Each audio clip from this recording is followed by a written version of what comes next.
Bunga bangkai berukuran raksasa dari spesies Amorpholus titanium mekar di sekitar kebun kopi warga di Kecamatan Selangit, Kabupaten Musirawas. Mekarnya puspa langka setinggi 2,3 meter ini merupakan yang pertama di wilayah tersebut.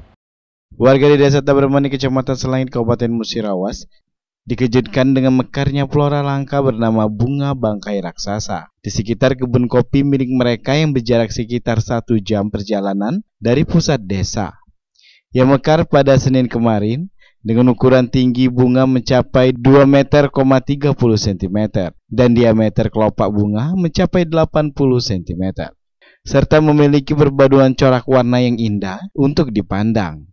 Menurut warga yang berkebun kopi di sekitar lokasi menuturkan, dirinya terkejut saat melihat bunga bangkai raksasa ini mekar dengan ukuran tingginya mencapai 2 meter 30 cm.